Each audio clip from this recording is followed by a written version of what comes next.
ये तो coordination number 6 के ऊपर हम बात करते हैं। अब हमने यहाँ पे चेक करना है कि हमारा इनर डी ऑर्बिटल इन्वॉल्व होगा और आउटर डी ऑर्बिटल कब इन्वॉल्व होगा। अगर हमारा इनर डी ऑर्बिटल इन्वॉल्व होगा तो हमारे पास जो हाइब्रिडाइजेशन होगी वो D2sp3 होगी, और अगर हमारा आउटर डी ऑर्बिटल इन्वॉल्व होगा तो जो हाइब्रिडाइजेशन होगी वो sp3d2 होगा। ठीक है, इसमें यहाँ से आपको इस चीज़ का आइडिया हो जाना चाहिए कि ये जो D2 है ये इनर वाली साइड पे है। देखिए मैंने इसको इससे पहले लिखा हुआ है, तो यानी इनर साइड को शो कर रहा है। यहाँ पे D2 आउटर साइड को शो कर रहा है इनसे बाहर।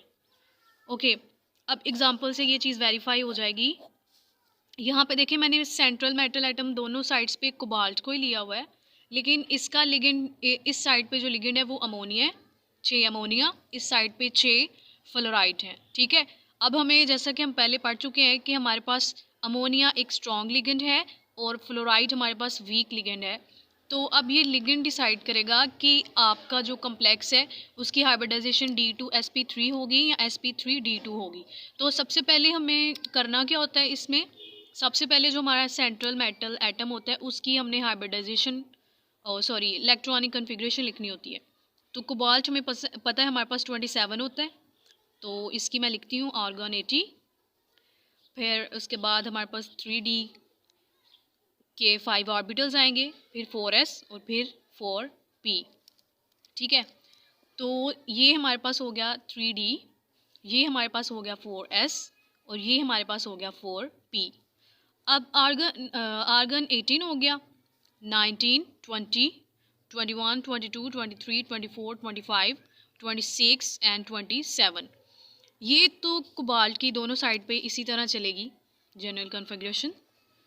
And 1 2 3 4 5 4s 4p। लेकिन यहाँ पे आपको क्या करना पड़ेगा कि आप यहाँ पे 4d, ये 4p हो गया, ये 4s, ये 3d।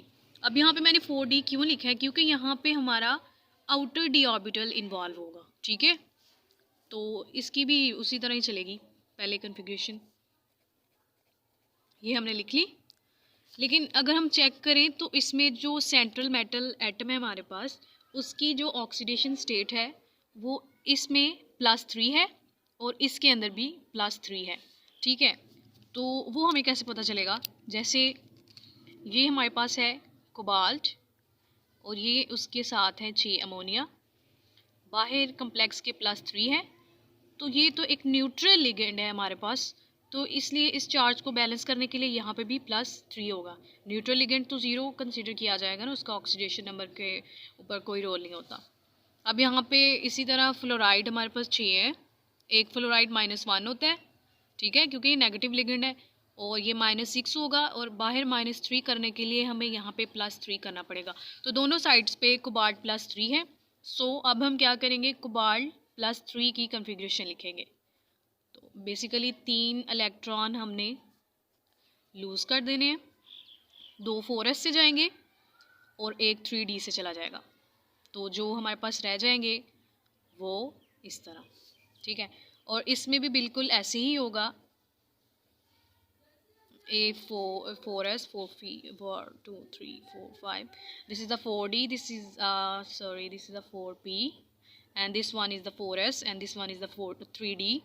इसमें भी आपके पास 6 इलेक्ट्रॉन रह जाएंगे। ठीक है, तो यहाँ पे अब हमने क्या करना है, जैसे ही आपके पास लिगेंड अप्रोच करेगा, ठीक है, ये देखिए, ये यहाँ पे आपके पास ना लिगेंड आएगा, 6 लिगेंड्स आने हैं ना इस साइड पे, 6 अमोनिया आएंगे, 1 2 3 5, ये 3d मैंने लिखा, ये 3d था, ये 4s था, ये 4p था, ये 4s हो गया, और ये हमारे पास 4p हो गया। सॉरी, अब ये देखें, जैसे ही लिगेंड अप्रोच करेगा तो क्या होगा, 1 2 3 4 5 6, ये जो 6 है ना, ये वाले, ये 6 ऑर्बिटल्स आपस में कंबाइन हो जाएंगे। ठीक है, और यहाँ पे जो इलेक्ट्रॉन्स थे 6 इलेक्ट्रॉन, वो आपस में पेयर अप हो जाएंगे। ये देखें, यहाँ पे पेयरिंग हो गई है। जैसे ही लिगेंड अप्रोच करेगा यहाँ पे क्या हो जाएगी, पेयरिंग।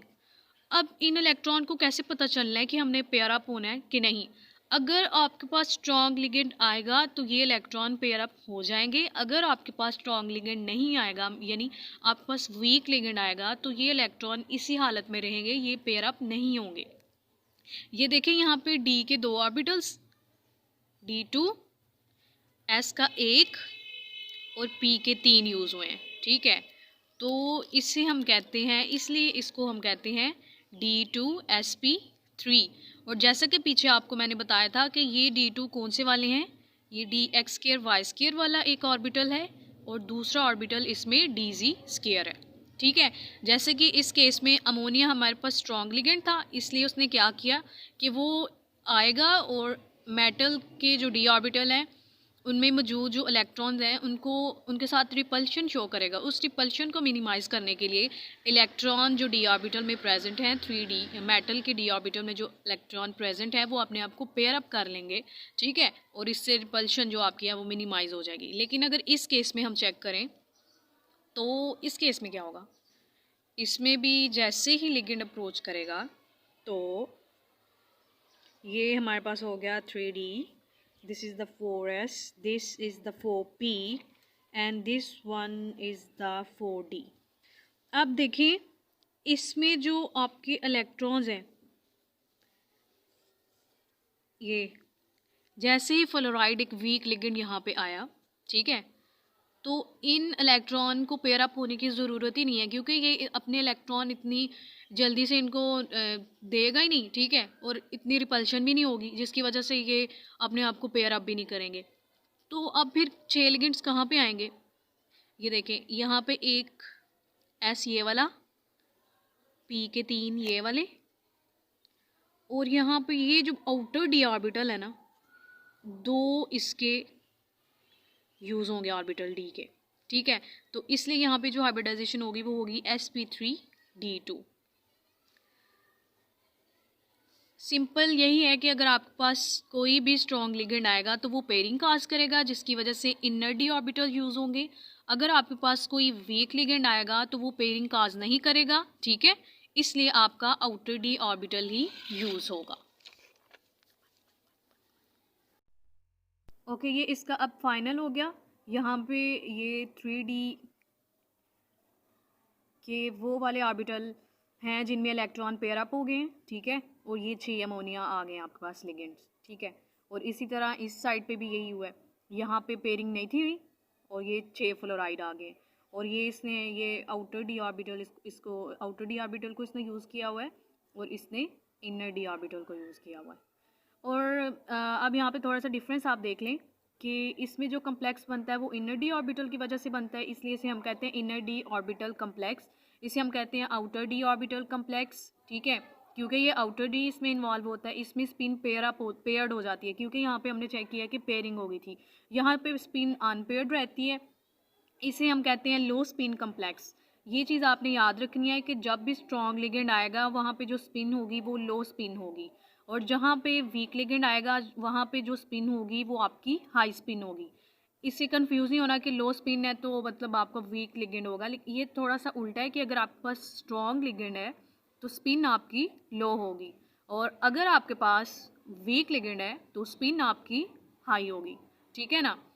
ये देखें जैसे कि लो स्पिन का मतलब यही है यहाँ पे कि ये देखें इलेक्ट्रॉन आपस में पेयर अप हो गए हैं, तो अब उनका स्पिन तो नहीं ना कर रहे, वो एक दूसरे के मैग्नेटिक मूवमेंट को कैंसिल कर देंगे, ठीक है। इसलिए इसके अलावा इसको हम हाइपरलिगेटेड कम्प्लेक्स भी कहते हैं क्योंकि इसकी स्पिन लो होती है, इसको हम हाइपोलिगेटेड कम्प्लेक्स भी कहते हैं क्योंकि इसकी स्पिन हाई होती है।